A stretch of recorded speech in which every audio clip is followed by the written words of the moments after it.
Who can resist the allure of what if casting? Not me. And not Kazuo Ishiguro either. If his 1995 novel The Unconsoled, described in the NS by Leo Robson as a 500-page fever dream, is anything to go by, the book contains references to a version of 2001: A Space Odyssey in which Yul Brynner stars with Clint Eastwood, who prowls the space station brandishing a long-barreled gun. I realized we were coming close to the famous scene in which Yul Brynner comes into the room and tests Eastwood's speed on the draw by clapping his hands in front of him, the narrator says. I know this version of 2001 doesn't exist. Yet, simply by imagining it, Ishiguro has, in a way, made it real. As real as any of the other non-existent films I can imagine. Cinema is full of them. Al Pacino balked at playing Sonny, the tormented but tender bank robber in Dog Day Afternoon, so soon after rapping on the similarly intense The Godfather Part 2. That is, until he heard that Dustin Hoffman was itching to play the part. Then there was no stopping him, and imagine, if you will, George Raft in the lead in Casablanca. Claude Colbert, rather than Bette Davis, as Margot Channing in All About Eve. Bette Davis, instead of Joan Crawford, taking the title role in Mildred Pierce. All these things nearly came to pass. Raft, in fact, was first choice for several other Bogart pictures, which he turned down for reasons ranging from a superstition about dying on screen High Sierra to a mistrust of first-time directors which disqualified him from John Huston's version of The Maltese Falcon. Raft also had a prejudice against remakes, and there had already been 2 previous stabs at that Dashiell Hammett novel. Next week's re-release of Jonathan Demm's unique 1991 thriller The Silence of the Lambs calls to mind another example of alternate reality cinema. For one thing, it was never intended to be Demm's film. Had everything gone to plan, we would now be referring to Gene Hackman's The Silence of the Lambs. Orion Pictures had snapped up the rights to Thomas Harris' novel with a view to letting Hackman have it as his first outing as a writer and director. The actor also had an eye on the picture's plum role, Hannibal Lecter, though he later considered scaling back his responsibilities and playing the less demanding part of the FBI chief Jack Crawford instead. The screenwriter Ted Talley, who had read an early proof of Harris' book, wanted to write the script. Executives at Orion told him, hang in there, because we don't think Hackman can do this. Talley recounts the story in the fascinating book Screenwriter's Masterclass, edited by Kevin Conroy Scott.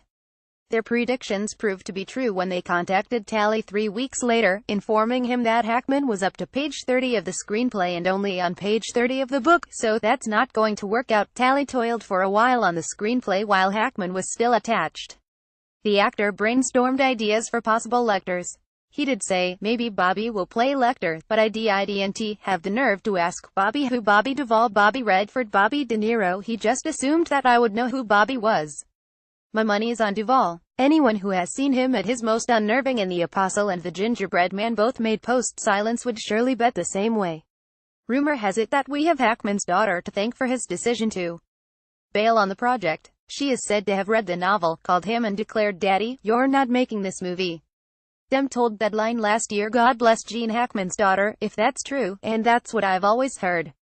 God bless her. But even under his control, there were still other casting options to consider before the film ended up being offered to Jodie Foster and Anthony Hopkins. Demm had recently directed Michelle Pfeiffer in the sweet, gaudy mafia comedy Married to the Mob and was keen to cast her as the FBI agent Clarice Starling. Pfeiffer mulled it over but turned it down on account of its violence. Sean Connery, who had just starred opposite Pfeiffer in The Russia House, was a plausible and highly commercial choice for Lecter, but he also had issues with the grisly content. Word came back shortly that he thought it was disgusting and wouldn't dream of playing that part. Demm recalled, Hopkins was next on the list, based on the director's typically intelligent logic. Having played the ultimate beneficent doctor in The Elephant Man, there would be a special kind of kick in casting him as a good one gone rotten.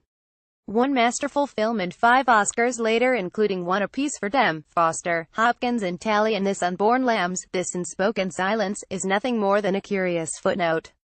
But the voodoo power of unmade movies is such that it still seems to exist faintly in the imagination, screening on a loop at a ghostly picture palace shrouded in mist. It plays alongside the late 1970s version of Eyes Wide Shut that Kubrick briefly considered making with Steve Martin in the lead. Giant with Alan Ladd and East of Eden with Montgomery Clift, both leaving James Dean high and dry. Salt with Tom Cruise, not Angelina Jolie, and Beverly Hills Cop with Sylvester Stallone elbowing Eddie Murphy aside. The Vertigo in which James Stewart becomes obsessed with Vera Miles, not Kim Novak. The One Flew Over the Cuckoo's Nest, in which Kirk Douglas helps the lunatics take over the asylum, or the Sunset Boulevard, in which it was Mae West, rather than Gloria Swanson, who stayed big while the pictures got small. They're not better alternatives, just bewitching ones. The Silence of the Lambs is in cinemas from the 3rd of November.